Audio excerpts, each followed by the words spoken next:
তোমার চিঠি পেলাম। নমস্কার দর্শক বন্ধু, সবাইকে সানন্দা নিউজের পক্ষ থেকে অনেক অনেক শুভেচ্ছা এবং অভিনন্দন। আজ আমরা দ্বিতীয় এপিসোড নিয়ে এসেছি, তোমার চিঠি পেলাম। আজ আমার সাথে রয়েছেন আমাদের প্রিয় অখিলদা। নমস্কার। আপনাদের লেখা নিয়ে সানন্দা নিউজের নতুন পর্ব তোমার চিঠি পেলাম। আপনারা জানেন, সুদূর অতীতে যোগাযোগের একমাত্র মাধ্যম ছিল চিঠিপত্র।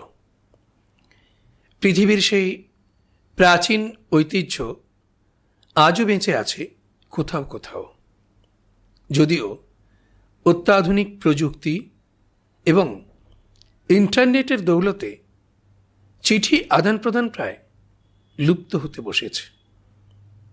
সেই সময় দাঁড়িয়ে সানন্দা নিউজের পক্ষ থেকে আমরা উদ্যোগ নিয়েছি একেবারে আপনাদের লেখায় এই পর্ব ভরিয়ে রাখতে।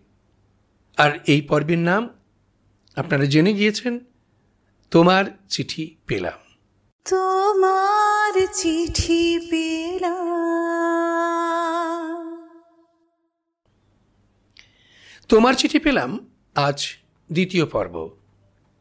দ্বিতীয় পর্বে আপনাদের সকলকে স্বাগত জানাই। দ্বিতীয় পর্বের বিষয় ছিল বিদ্যাসাগর, যার জন্ম হয়েছিল 1820 সেপ্টেম্বর মাসে। আর অন্যদিকে একই বছরের কয়েক মাস আগে জুলাইতে জন্মগ্রহণ করেছিলেন বাংলায় বিজ্ঞান শিক্ষার জনক অক্ষয় কুমার দত্ত। আবার বিদ্যাসাগরের যে জীবন চরিত, তাঁর কর্ম, তাঁর লেখনী সবকিছু অক্ষয় হয়ে আছে। এসব নিয়ে সেপ্টেম্বর মাসের বিষয় ছিল অক্ষয় বিদ্যাসাগর। বহু চিঠি, আপনাদের লেখা চিঠি আমরা পেয়েছি।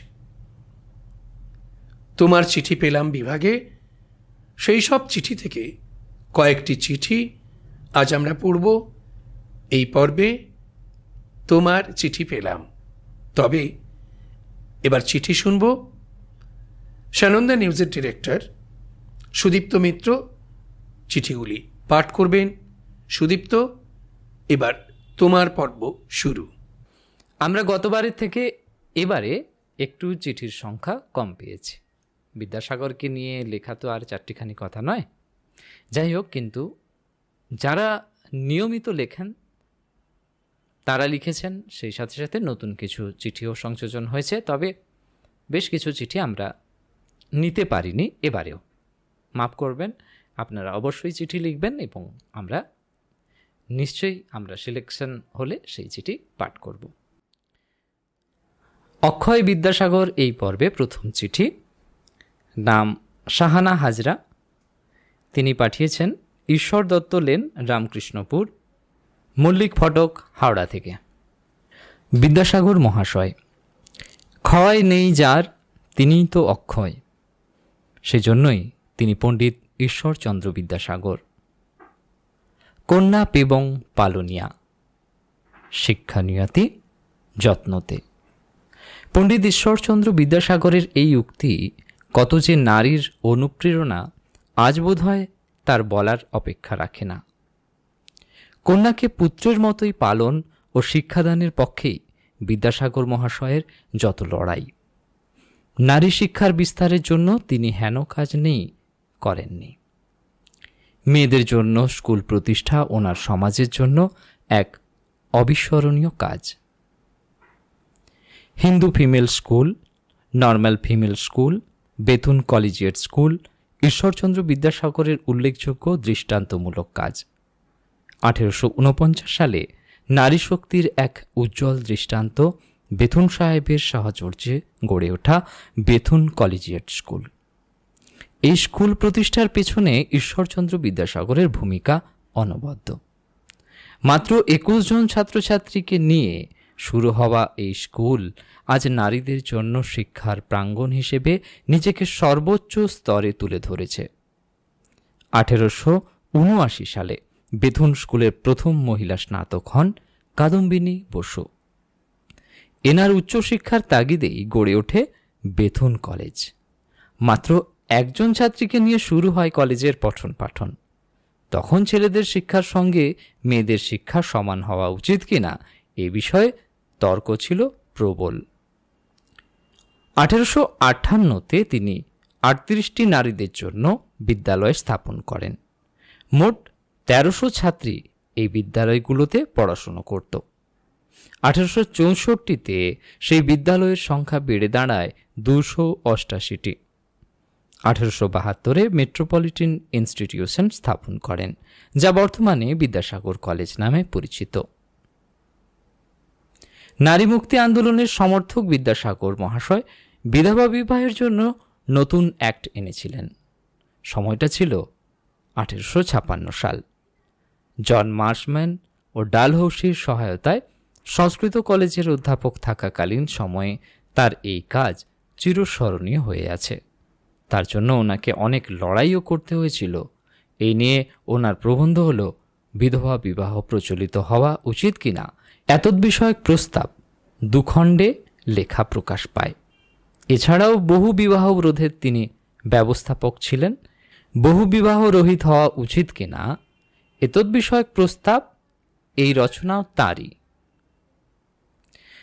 তার বহু লেখার মধ্যে কয়েকটি উল্লেখযোগ্য রচনা হল বর্ণ পরিচয়। ওনার হাত ধরেই প্রথম বর্ণের সঙ্গে পরিচয় ঘটে। 2 ভাগে বিভক্ত বর্ণ পরিচয় আজ প্রতিটা ঘরে ঘরে শিক্ষার আলো পৌঁছে দিচ্ছে। কথামালা উপকথার গল্প সম্বলিত, যা শিশুমনকে কল্পনার রাজ্যে বিচরণ করায়। বোধোদয় বোধের উদয় হয় যেখানে। সুকুমারমতি বালক বালিকাদের জন্য সহজ ভাষায় রচিত নানা বিদেশি পুস্তক থেকে নেওয়া বিবিধ বিষয়ের সংকলন। এছাড়া বড়দের জন্য তো আছেই। মহাকবি কালিদাসকে তিনি অনুসরণ করে লিখেছিলেন শকুন্তলা নাটক। এছাড়াও আরও অনেক সাহিত্যকীর্তির জন্য আজ তিনি পাঠক হৃদয়ে একাংশ অধিকার করে আছেন। চিঠি পাঠিয়েছেন শাহানা হাজরা, ঈশ্বর দত্ত লেন, রামকৃষ্ণপুর, মল্লিক ফটক, হাওড়া থেকে। এই চিঠিতে বিদ্যাসাগরের যে নানান কীর্তি এবং তার পরিচয় আমরা পেলাম, এবং যে সমস্ত দর্শক আমাদের আজকের এই প্রোগ্রাম দেখলেন তারাও পেলেন। অখিল্লা, অসাধারণ চিঠি, তাই না সুদীপ্ত? হ্যাঁ, শাহানা হাজরা হাওড়ার রামকৃষ্ণপুর থেকে চিঠি লিখেছেন। তার চিঠির পরতে পরতে রয়েছে বিদ্যাসাগরের নানান কাজ, তার অমর সৃষ্টি, বাংলার পথপ্রদর্শক, বর্ণপরিচয়ের বিবরণ এবং অন্যান্য কাজ। আপনাকে অনেক শুভেচ্ছা, অভিনন্দন। সানন্দা নিউজের তোমার চিঠি পেলাম বিভাগে আপনার এই লেখনী তুলে নেওয়ার জন্য। ভালো থাকবেন। আগামী দিনে আরও চিঠি লিখবেন আমাদের দপ্তরে, তবে পরের বিষয় জানিয়ে দেব। তোমার চিঠি পেলাম। পরে চিঠি পাঠিয়েছেন আমাদের সবার প্রিয় জন্মেঞ্জয় সাহু। গতবারেও তিনি চিঠি পাঠিয়েছিলেন, এবারেও চিঠিটি আমরা না পড়ে থাকতে পারলাম না। বেলদা, পশ্চিম মেদিনীপুর থেকে। প্রিয় সানন্দা, আমাদের বাংলা মা রত্ন প্রসবিনী। বাংলা মায়ের 2 মূল্যবান রত্ন সন্তান অক্ষয় কুমার দত্ত এবং ঈশ্বরচন্দ্র বিদ্যাসাগর। এই 2 মনীষী 19বিংশ শতাব্দীতে বাংলার মনন জগতের যুক্তিবাদী এবং বিজ্ঞানমনস্ক ইমারতটি নির্মাণ করেছিলেন। একদিকে মানবতাবাদ, যুক্তিবাদ, ব্যক্তি স্বাধীনতা, নারী স্বাধীনতা, গণতান্ত্রিক চেতনা, আধুনিক শিক্ষা ইত্যাদির প্রতি দায়বদ্ধতা, অন্যদিকে ধর্মীয় গোঁড়ামি, জাতপাত, কুসংস্কার ইত্যাদির প্রতি বিরোধিতা। এইসব ছিল এই 2 মনীষীর চারিত্রিক উপাদান। বিদ্যাসাগরের জন্মের 2 মাস আগে 1820 সালের 15ই জুলাই জন্মগ্রহণ করেন অক্ষয় কুমার দত্ত। প্রবল পাণ্ডিত্যের অধিকারী অক্ষয় কুমার সংবাদ প্রভাকর, তত্ত্ববোধিনী সহ সেকালের বিখ্যাত পত্রপত্রিকায় লেখালেখি করতেন। বেশ কয়েকটি মূল্যবান গ্রন্থ তিনি রচনা করেন। বাংলা ভাষায় বিজ্ঞান চর্চার পথিকৃৎ অক্ষয় কুমার। অক্ষয় কুমারই বাংলার বুকে ইউরোপীয় বিজ্ঞান, দর্শন ও বস্তুবাদের প্রবেশ ঘটান। বিদ্যাসাগরের আবির্ভাব 1820 সালের 26শে সেপ্টেম্বর। তিনি ছিলেন বাংলায় শিক্ষা ও সামাজিক ব্যবস্থায় সংস্কার সাধনের ক্ষেত্রে পুরোধা পুরুষ। শিশু, প্রাপ্তবয়স্ক নির্বিশেষে সকলের জন্য পুস্তক রচনা করে এবং অজস্র বিদ্যাসাগর স্থাপন করে বিদ্যাসাগর বাংলার শিক্ষাক্ষেত্রে যুগান্তকারী অবদান রাখেন। রবীন্দ্রনাথ ঠাকুর সঙ্গত কারণেই বলেছিলেন, বিদ্যাসাগর বাংলা ভাষার প্রথম যথার্থ শিল্পী ছিলেন। বাংলায় নারী শিক্ষার প্রসার, বাল্যবিবাহ এবং বহুবিবাহ প্রথা রোধ, সর্বোপরি বিধবা বিবাহ প্রচলন বিদ্যাসাগরের অক্ষয় কীর্তি। আধুনিকতার আবাহনকারী হিসেবে বিদ্যাসাগর তার সময়ের তুলনায় অনেকটাই এগিয়ে ছিলেন। যুক্তি, বুদ্ধি, জ্ঞানকে হাতিয়ার করে বিদ্যাসাগর শিক্ষা ও সমাজ সংস্কারের কর্মকাণ্ড চালিয়েছিলেন। আর সেই সমাজ মানুষের উন্নতি বিধানে অক্ষয় কুমার জীবনপাত করেছেন জ্ঞানকাণ্ডে। সেই কর্মকাণ্ড এবং জ্ঞানকাণ্ড থেকে আমাদের শিক্ষা নেওয়া উচিত ছিল। সময়ের অঙ্কে আমরা অক্ষয় কুমার বিদ্যাসাগরের যুগ থেকে 10 বছর পেরিয়ে এলেও সমাজ, দেশ এখনও অজস্র আবিলতায় আচ্ছন্ন। তাই দেখে বোঝাই যায় আমরা অক্ষয় বিদ্যাসাগরের উত্তরসূরিরা তাদের দেওয়া শিক্ষা সঠিকভাবে গ্রহণ করতে পারিনি। লিখেছেন জন্মেঞ্জয় সাহু, বেলদা, পশ্চিম মেদিনীপুর থেকে। অকিল্লা। অসাধারণ। যাঁরা এবারে কলম ধরেছেন প্রত্যেকেই খুব ভালো চিঠি লিখেছেন। তবে সানন্দা নিউজের ঘোষিত বিষয়ের সঙ্গে সাযুজ্য রেখে বিদ্যাসাগর এবং অক্ষয় দত্ত এই দুজনকেই একই ল্যান্ডস্কেপে ছবি এঁকেছেন শ্রী জন্মেঞ্জয় সাহ। তার চিঠি এসেছে বেলদা, পশ্চিম মেদিনীপুর থেকে। যে সমস্ত তথ্য তিনি তুলে ধরেছেন, ঠিক আমরা যে কারণে অক্ষয় বিদ্যাসাগর এই শিরোনাম রেখেছিলাম, চিঠির বিষয় রেখেছিলাম, সেই বিষয়কে সুস্পষ্টভাবে চিত্রিত করেছেন তাঁর লেখনীর তুলিতে। অনেক অনেক শুভেচ্ছা, অভিনন্দন। আরও ভালো লেখা চাই, আরও চিঠি চাই আগামী পর্বের জন্য। তোমার চিঠি পেলাম। পরে চিঠি পাঠিয়েছেন আমাদের নিয়মিত দর্শক শ্রী তারাপদ পণ্ডা। প্রিয় বান্ধবী সানন্দা, তোমার চিঠি পেলামে আমার প্রাণের ঈশ্বরকে একটি চিঠি পাঠালাম। আমাদের পোস্টাল হিরো শ্রী পরেশবাবুর মারফত পাঠানোর বন্দোবস্ত করবে। শ্রীচরণ কমলেশু ঈশ্বর, আশা করি মঙ্গলময়ের অসীম কৃপায় অমৃতলোকে কুশলে আছো। মাঝ আকাশে সপ্তর্ষি মণ্ডলের একটু দূরে যে উজ্জ্বল নক্ষত্রটি জ্বলজ্বল করে সারা রাত, সারা বছর, আমি তার নাম রেখেছি ঈশ্বর। জানো ঈশ্বর, মাঝে মাঝে অবাক বিষয় ভাবি, কি বিশাল ব্যাপ্তি তোমার। তুমি সাগর নও, মহাসাগরও নও, তার চেয়েও বৃহত্তর যদি কিছু থাকে তা হলো তুমি। প্রাণপ্রিয় ঈশ্বর, তুমি ছিলে বলেই আমরা বর্ণ পরিচয়ে বর্ণময় হতে পেরেছি, গোপাল যাদবদের জানতে পেরেছি, সত্য মিথ্যের দ্বন্দ্ব কাটাতে পেরেছি সেই শৈশবে। পথ প্রদর্শক ঈশ্বর, তুমি ছিলে বলেই বিধবা বিবাহ সম্ভব হয়েছিল। ভাবা যায় আজ থেকে 168 বছর আগে ভারতের নারী সমাজের জীবনে যে বৈপ্লবিক অভ্যুত্থান এনেছিলে, আজকের দিনের মাতব্বরেরা 10 বার ভাববেন, নাক ছিটকাবেন। জানো তো ঈশ্বর, তুমি যে মেয়েদের বাল্যবিবাহ প্রথা বন্ধ করতে সক্ষম হয়েছিলে, আজও আমরা লক্ষ্যে পৌঁছাতে পারিনি। লজ্জা বোধ করি। প্রিয় ঈশ্বর, তুমি ছিলে বলেই নারী শিক্ষার প্রদীপ জ্বলেছিল। তোমার দীক্ষিত পথ অবলম্বন করে অবলারা আজ স্বাবলম্বী, পুরুষদের কাঁধে কাঁধ মিলিয়ে চলতে সক্ষম। মানবরূপী ঈশ্বর, দয়ার সাগরকে আমরা আবিষ্কার করতে পেরেছি, মাতৃভক্তির সঠিক সংজ্ঞা উন্মোচন করতে পেরেছি। তুমি আমার ঈশ্বর, তুমি আমার বিশ্বাস, তুমি আমার আরাধ্য। তোমার বিস্তার হোক বিশ্বময়, পৃথিবীর প্রতিটি ঘরে ঘরে। তোমার মৃত্যু আমরা বিশ্বাস করি না। মৃত্যু তো মানুষের হয়, ঈশ্বরের নয়। প্রিয় ঈশ্বর, না ফেরার দেশে কেমন আছো জানাবে। সেখানেও কি রক্ষণশীলরা তোমার বিরুদ্ধাচরণ করে? ও, অমৃতলোকে তো পাপীতাপীদের স্থান হয় না। যাই হোক, শরীরের দিকে লক্ষ্য রাখবে। আমি তো তোমাকে সবসময় দেখতে পাই, প্রতি রাতে। তোমার এত ভক্তের ভিড়ে আমার মতো অভাজনকে তুমি কি দেখতে পাও? ভালো থেকো ঈশ্বর, সৃজনে থেকো, সৃষ্টিশীল থেকো। ইতি তোমার প্রদর্শিত পথ অনুসরণকারী শ্রী তারাপদ পণ্ডা, জামনগর, গুজরাট। অবাক হচ্ছিলাম। গুজরাটের জামনগর থেকে তারাপদ পণ্ডা, তিনি এবারেও চিঠি লিখেছেন। কি সুন্দর এক ঈশ্বরকে তিনি তাঁর লেখনী দিয়ে আঁকলেন।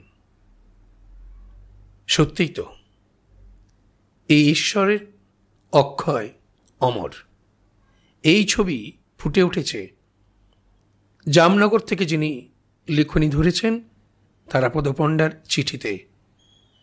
অনেক অনেক ভালো থাকবেন, এভাবে চিঠি লিখে যাবেন। আমাদের বিভাগ, তোমার চিঠি পেলাম।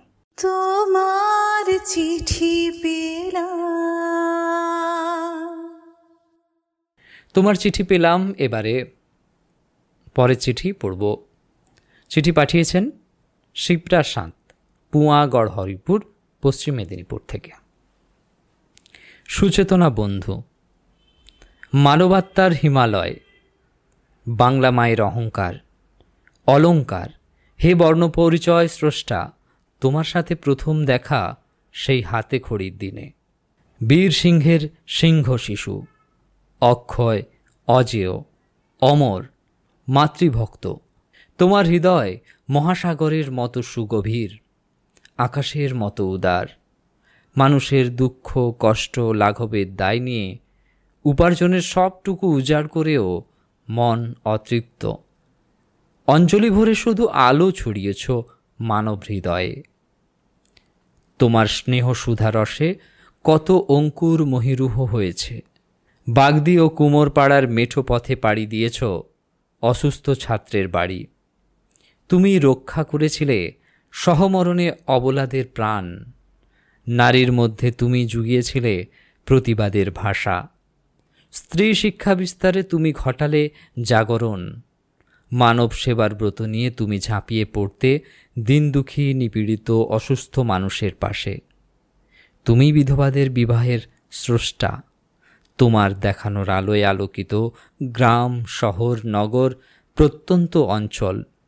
তাই তো নাবালিকারা আজ বিয়ের উদ্যোগ রোধ করে উচ্চশিক্ষার পথে এগিয়ে চলেছে অনায়াসে।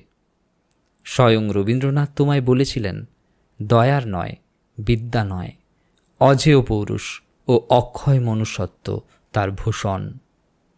রামকৃষ্ণদেব বলেছেন, বিদ্যাসাগর সিদ্ধ পুরুষ, ক্ষীরের সাগর। মধুসূদন বলেছিলেন, ঋষির প্রজ্ঞা, ইংরেজদের চরিত্র ও বাঙালির মায়ের হৃদয় ছিল বিদ্যাসাগরের মধ্যে।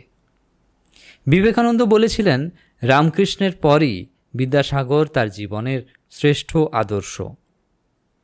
হে ভারতীয় আত্মার সারথি, বাংলা ভাষার জনক, কিংবদন্তি, তুমি ক্ষয়িষ্ণু সমাজে আবার একবার ফিরে এসো।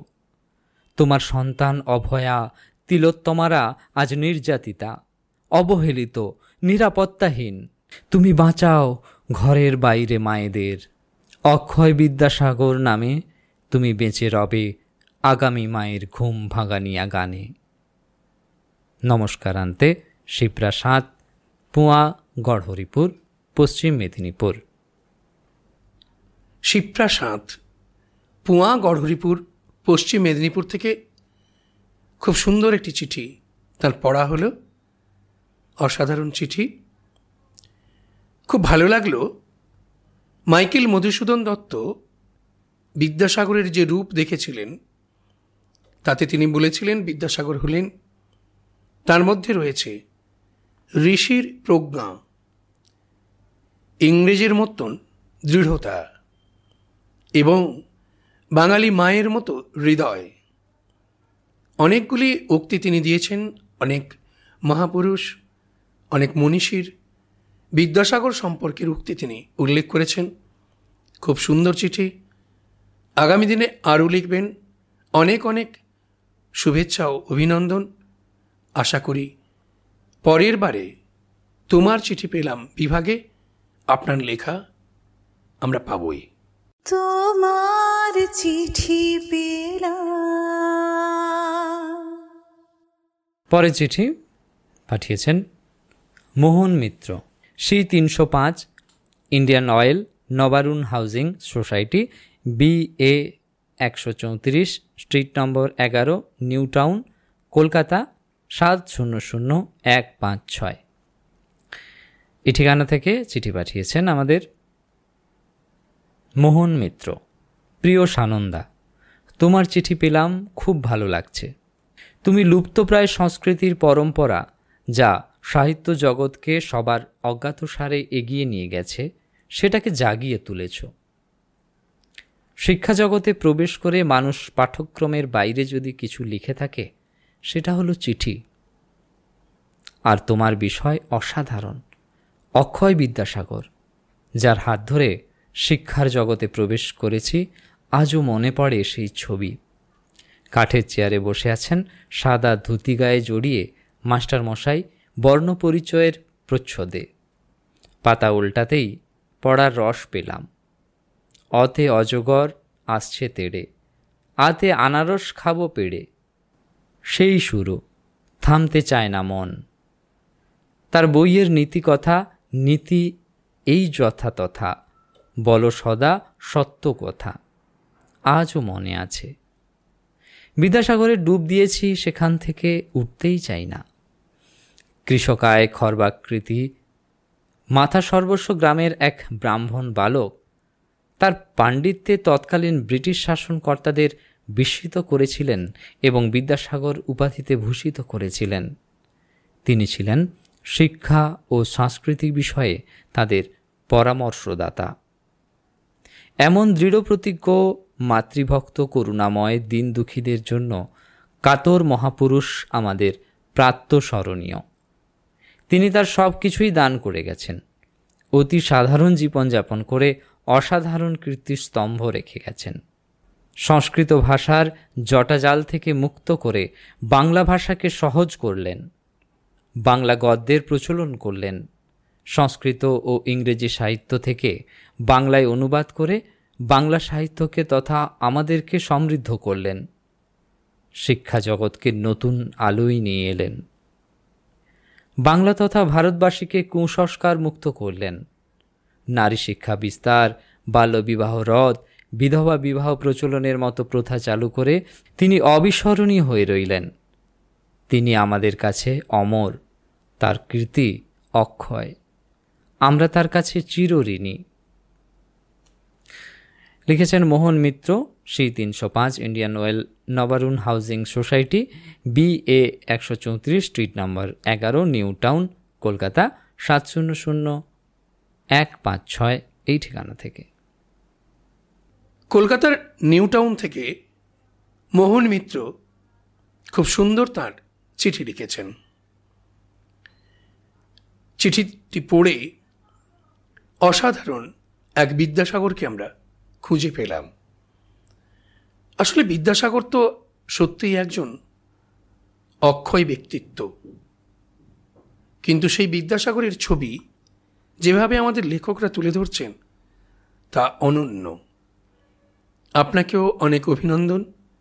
এভাবে লিখুন। আমাদের এই বিভাগ তোমার চিঠি পেলামে আগামী পর্বেও আপনার চিঠি পাবো এই প্রত্যাশা করি। ভালো থাকবেন। তোমার চিঠি পেলাম। পরে চিঠি পাঠিয়েছেন গৌতম পতি, কুলবেড়িয়া, তমলুক, পূর্ব মেদিনীপুর থেকে। প্রিয় বরেশু, বিদ্যাসাগর নামটি শোনার সাথে সাথে সাধারণ মানুষের মনে আসে কয়েকটি কথা: বর্ণপরিচয়, বিধবা বিবাহ, মাতৃভক্তি ইত্যাদি। নবজাগরণের অন্যতম প্রতিকৃত বিদ্যাসাগরকে বলা হয় বাংলার প্রথম সার্থক গদ্যকার। বাংলা লিপি সংস্কারের ক্ষেত্রে তার অনন্য অবদান রয়েছে। জ্যোতিচিহ্নের সঠিক প্রয়োগ ঘটিয়ে ভাষার বিশৃঙ্খলা দূর করেছিলেন তিনি। বাঙালির শিক্ষা বিস্তারে ও নারী শিক্ষা প্রসারে তার অবদান অতুলনীয়। শিশুদের বর্ণ পরিচয় থেকে শুরু করে সর্বস্তরের জন্য শিক্ষা বিষয়ক বই ও বিভিন্ন সংস্কৃত গ্রন্থের অনুবাদ করেছিলেন। প্রচণ্ড মেধা, প্রখর স্মৃতিশক্তি, অগাধ পাণ্ডিত্যের জন্য অল্প বয়সেই বিদ্যাসাগর উপাধি পেয়েছিলেন। তারপর থেকে পৈতৃক নাম ঈশ্বরচন্দ্র বন্দ্যোপাধ্যায় পর্দার আড়ালে। ঠাকুরদাস ও ভগবতী দেবীর এই মহান সন্তানের জন্ম 1820 সালের 26শে সেপ্টেম্বর বীরসিংহ গ্রামে। বাবা ও মায়ের কাছ থেকে পেয়েছিলেন নীতি, আদর্শ ও সাহসিকতার শিক্ষা। স্বাধীনতা, সামাজিক মুক্তি ও শিক্ষার অসামান্য পথিকৃতের কর্মজীবন ছিল 1840 থেকে 1891। নারীর অধিকার প্রতিষ্ঠায় বিদ্যাসাগর সারা জীবন সংগ্রাম করেছেন। বাল্যবিবাহ ও বহুবিবাহ বন্ধ এবং বিধবা বিবাহের প্রচলন ঘটিয়ে নারীর অধিকারকে সমাজে সুপ্রতিষ্ঠিত করেছেন। স্ত্রী শিক্ষা বিস্তারের জন্য অনেক স্কুল প্রতিষ্ঠা করেছেন বিদ্যাসাগর। শুধু স্ত্রী শিক্ষা নয়, সমাজের সর্বস্তরের মানুষকে তিনি শিক্ষার আলোকে আলোকিত করতে চেয়েছিলেন। তিনি দয়ার সাগর। মানুষের দুঃখে তিনি কষ্ট অনুভব করতেন। জীবনে কতজনকে কতভাবে দান করেছেন তা নিয়ে অনেক গল্প আছে। জীবনব্যাপী সংস্কার, যুগোপযোগী চেতনার যে অনুশীলন ও প্রচার তিনি করেছেন, তার জন্মের 200 বছর পরেও বাঙালি ও বাংলা ভাষার ক্ষেত্রে তা অক্ষয় হয়ে আছে। রবীন্দ্রনাথ বলেছেন, বাঙালির জাতীয় জীবনে বিদ্যাসাগরের চরিত্র চিরকালের জন্য প্রতিষ্ঠা পাবে। কেননা যতই দিন যাবে ততই তারা উপলব্ধি করবে, দয়া নহে, বিদ্যা নহে, ঈশ্বরচন্দ্র বিদ্যাসাগরের চরিত্রের প্রধান গৌরব তাহার অজেয় পৌরুষ, তাহার অক্ষয় মনুষ্যত্ব। শুভেচ্ছা ও ভালোবাসা সহ গৌতম পতি, কুলবেড়িয়া, তমলুক, পূর্ব মেদিনীপুর। সুদীপ্ত, গৌতমবাবুর চিঠিটাও খুব ভালো লাগলো। আসলে গৌতমবাবু চিঠি লিখেছেন তমলুকের কুলবেড়িয়া, পূর্ব মেদিনীপুর থেকে। আর সেখানে তিনি যে বিষয়ে জোর দিয়েছেন তা হল বিদ্যাসাগরের নারী শিক্ষা নিয়ে, নারীকে সচেতন করে তোলা নিয়ে এই বিষয়ের উপর।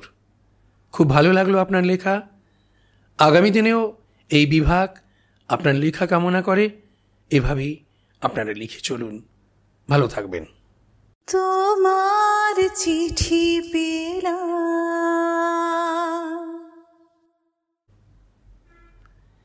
এবার আপনারা নিশ্চয়ই অপেক্ষা করছেন তৃতীয় পর্ব, অর্থাৎ তোমার চিঠি পেলাম।